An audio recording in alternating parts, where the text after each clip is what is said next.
কাজ ক্ষমতা কাজ ক্ষমতা শক্তি। বল প্রয়োগে বস্তু সরণকে কাজ বলে। কাজ W=Fs, কাজ হচ্ছে জুল, F বল, S হচ্ছে সরণ। এটাকে হচ্ছে Fs cos θ লেখা যায়, আর F কে হচ্ছে mg লেখা যায়, mg cos θ এভাবে লেখা যায়। তারপরে বেশি কিছু ইনফরমেশন দেওয়া আছে। থিটা 0 ডিগ্রি হলে কাজ সর্বোচ্চ, মানে এই থিটাটা 0 ডিগ্রি হলে কাজ সর্বোচ্চ, আর 180 ডিগ্রি হলে কাজ সর্বনিম্ন, আর 90 ডিগ্রি থেকে বড় 180 ডিগ্রি সমান বা ছোট হলে কাজের ঋণাত্মক। শক্তি, কাজ করার সামর্থ্যকে শক্তি বলে। বিভব শক্তি প্লাস গতিশক্তি মোট শক্তি। বিভব শক্তি হচ্ছে ইপি ইকুয়াল mgh, আর গতিশক্তি হচ্ছে ইকে ইকুয়াল হাফ mv স্কয়ার। গতিশক্তি হচ্ছে ইকে ইকুয়াল হাফ mv স্কয়ার, বিভব শক্তি হচ্ছে ইপি ইকুয়াল mgh। এই দুইটা যোগ করলে মোট শক্তি। তারপরে কাজ করার হারকে ক্ষমতা বলে। কাজ করার হারকে ক্ষমতা বলে। ক্ষমতা P ইকুয়াল W/T। W/T এটা এখন mgh, W ইকুয়াল mgh হইতে পারে, mgh cos θ হইতে পারে। তারপরে তো এই যে W ইকুয়াল mgh প্রাইম। তারপরে হচ্ছে এখানে লিখি W কি হইতে পারে, W ইকুয়াল mgh হইতে পারে, mgh। এখানকার এমটা আবার হইতে পারে রো ভি, ভিটা আবার হইতে পারে পাই আর স্কোয়ার এইচ। এখানে এগুলো হচ্ছে কনভারসেশন, এগুলো করতে হবে। তারপরে এখানে পুরোটাই দেওয়া আছে। তো এখানে কি দেওয়া আছে, প্রশ্নে কর্মদক্ষতা দেওয়া থাকলে, মানে হচ্ছে পার্সেন্টেজের ভাবে দেওয়া থাকলে প্রকৃত ক্ষমতা বের করতে হয়। পার্সেন্টেজগুলো দেওয়া থাকে, প্রকৃত ক্ষমতা বের করতে হয়। এটা আমরা দেখবো পরে সিকিউতে। তো তারপরে কি দেওয়া আছে, মোটর ইঞ্জিন দক্ষতা, মোট ক্ষমতা P, কার্যকর ক্ষমতা P প্রাইম। কার্যকর ক্ষমতা বললে W/T, mgs prime by T. আর কর্মদক্ষতা হচ্ছে ইটাকে বলে ইটা equal P prime by P into 100%। এগুলো হচ্ছে সূত্র। তারপরে একটু আগে যেটা দেখালাম, ভি কে পাই আর স্কোয়ার এইচ লেখা যায়। এইচ হচ্ছে উচ্চতা, আর হচ্ছে কুয়ার ব্যাসার্ধ, আয়তন হচ্ছে মিটার কিউবে। তারপরে এম কে লেখা যায় রো ভি, দেখালাম যেটা। ভি হচ্ছে আয়তন, রো হচ্ছে ঘনত্ব। এই ভিটা এই যে এখানে কনভারসেশন হয়েছে। তো ঘনত্ব হচ্ছে 1000 কেজি মিটার ইনভার্স 3। তো হচ্ছে অঙ্ক করার সময় এই যে এইচ প্রাইমটা, এখানকার এই যে এইচ প্রাইমটা আমরা ভারকেন্দ্র সরণ ভাবে, গড় সরণ এটা বাদ, গড় সরণ বাদ। আমরা ভারকেন্দ্রের সরণ কীভাবে বের করতে হয় এটা দেখব। এখন ভারকেন্দ্রের সরণ যদি শর্টকাটে বলি, একটা কুয়া আছে, একটা কুয়া দেওয়া আছে। কুয়াটা হচ্ছে কত, 10 মিটার। কুয়াটা যদি পানিপূর্ণ থাকে তাহলে পানিটা আমি এখন বের করতে চাই। এখন ভারকেন্দ্রের সরণ হবে মধ্যখানে হওয়ার পর এর ভারকেন্দ্রের সরণ হবে তাহলে 5 মিটার। কিন্তু এখন যদি হচ্ছে আমরা আরেকটা কুয়া আছে, কুয়াটা হচ্ছে গভীরতা 10 মিটার, কুয়াটা 5 মিটার, পানি আগে থেকে পানি শূন্য করা আছে, নিচে 5 মিটারে পানি আছে।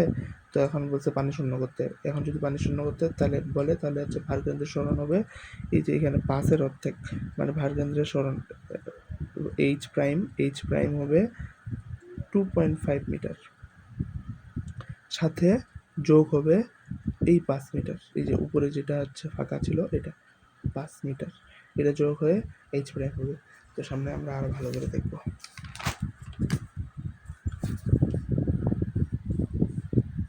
ঢাকা বোর্ড 24-এর একটা প্রশ্ন বলা আছে, ট্যাঙ্কের গভীরতা 20 মিটার এবং ব্যাস 4 মিটার। পাম্প চালু করার পর 10 মিনিট পর 1/4 খালি করে পাম্পটি নষ্ট হয়ে গেল।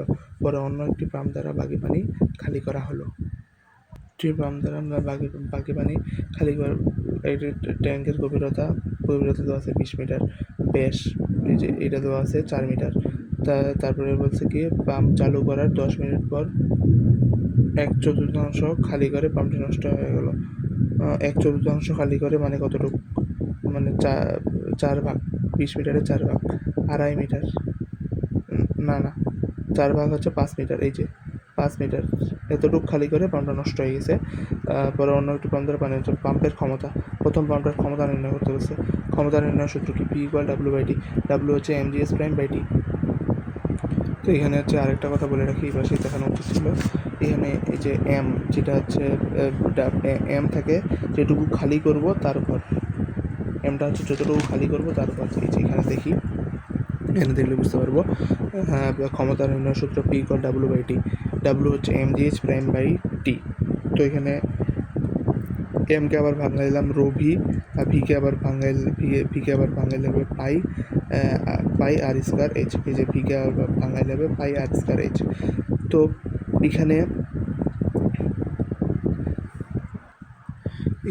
এইখানকার এইচটা আমরা কত ধরবো, এটাই হচ্ছে প্রশ্ন।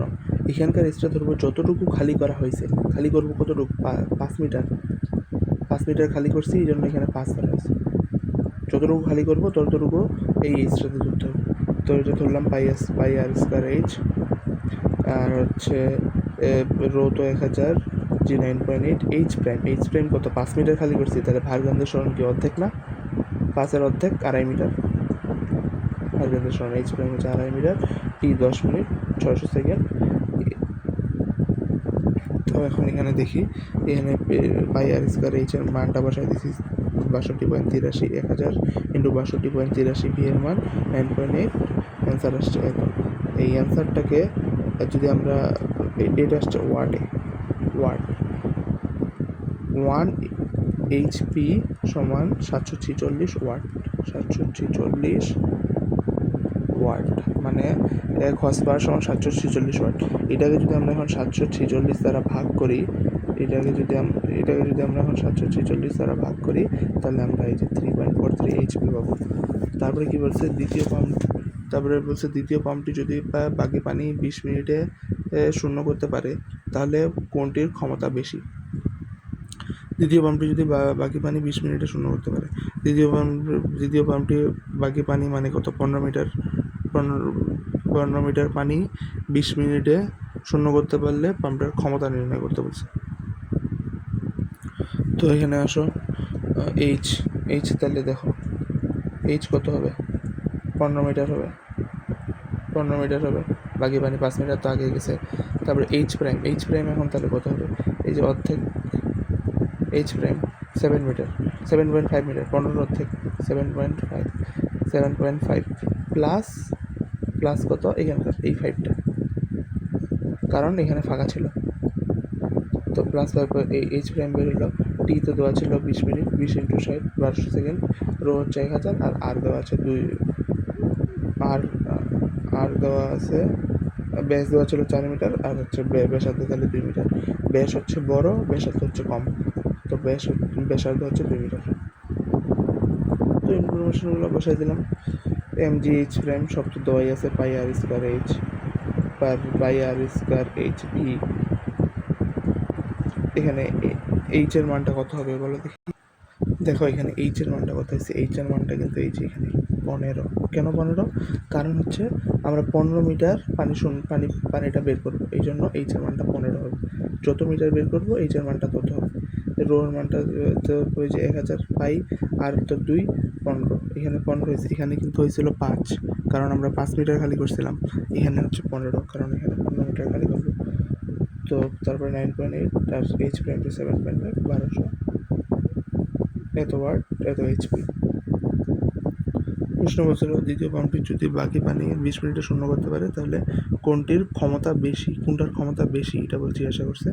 তো প্রথম পাম্পটার ক্ষমতা কত পাইছিলাম, 3.43 এইচপি পাইছিলাম, আর দ্বিতীয় পাম্পটার ক্ষমতা পাইলাম 15.47 এইচপি। তাহলে কোনটার ক্ষমতা বেশি? দ্বিতীয় পাম্পটার ক্ষমতা বেশি বোঝা যাচ্ছে।